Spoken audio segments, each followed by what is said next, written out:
आली आली भाग्यलक्ष्मी। आई, तू गेलीस आणि मला हे घर मिळालं। तुझी क्षणाक्षणाला खूप आठवण येते आई।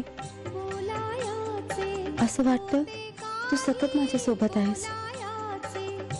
भयूचं काय झालं तेही कळलं नाही। नामदेवाचाही पत्ता नाही।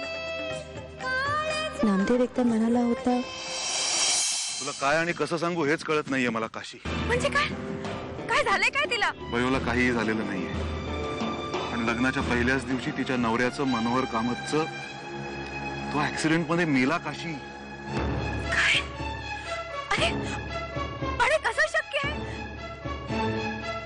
ते दोघं जण लग्नानंतर मुंबईला चालले होते गाडीने। गाडीचा वाटेत अपघात झाला आणि मनोहर कदम जागच्या जागीच। अरे अरे भयो, असं म्हणतात की भयोला खर्चटलं सुद्धा नाहीये, पण खरं म्हणजे ती नवरा मेल्यानंतर गावात परत यायला नको। मी तिच्या आई वडिलांकडे सुद्धा चौकशी केली, पण ते सुद्धा काहीही सांगायला तयार नाहीयेत। नामदेव त्या दिवसानंतर दिसलाच नाही। भयूबद्दल मला कोयनाताईंनाच विचारावं लागेल। कांताला बोलवा। नाही नको, कांताला नको, तुम्ही जाऊन त्या कोयनाला बोलवा। तुम्ही काय करताय तुम्ही इथे? जा तुम्ही इथून। काय करताय तुम्ही? अहो अहो अहो माझा हात सोडा, माझा हात सोडा तुम्ही। सोडा माझा हात। अहो सोडा त्या।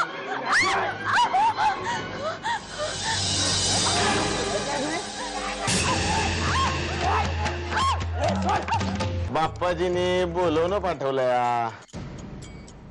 एवढ्या रात्री? उद्या सकाळी येतो म्हणून सांगा। तुम्हाला नाही हो, तुमच्या बायकोला। खालच्या आळीला थांबतो, तिथं या, दोघं मिळून जाऊ। काय होय, तुम्ही वा मोर। येतो, वाट बघतोय।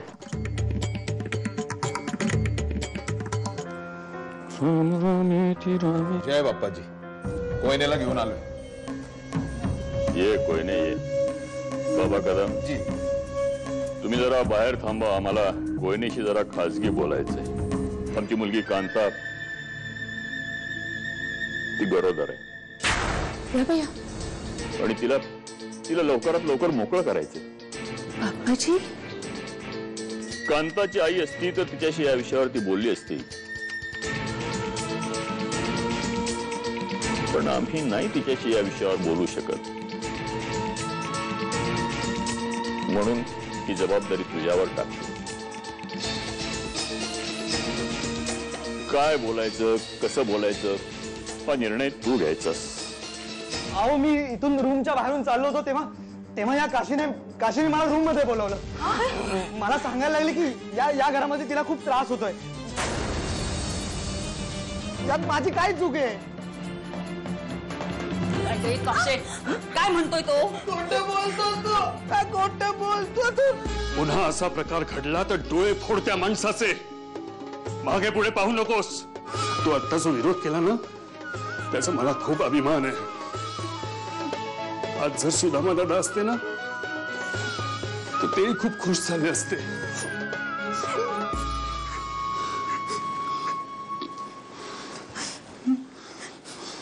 तुम्ही दोघं काळजी घ्या तुमची।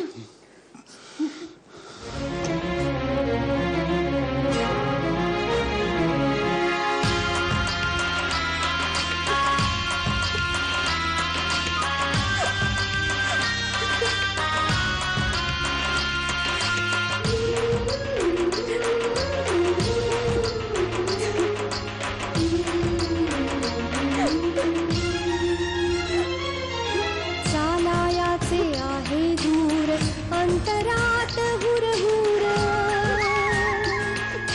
चालायाचे आहे दूर अंतरात हुरहुर। असे रात्र जरी क्रूर मनी पहाटेचा सूर हो। मी उजेड हाती घेतला आयुष्याचा वणवा पेटला। आली आली भाग्यलक्ष्मी।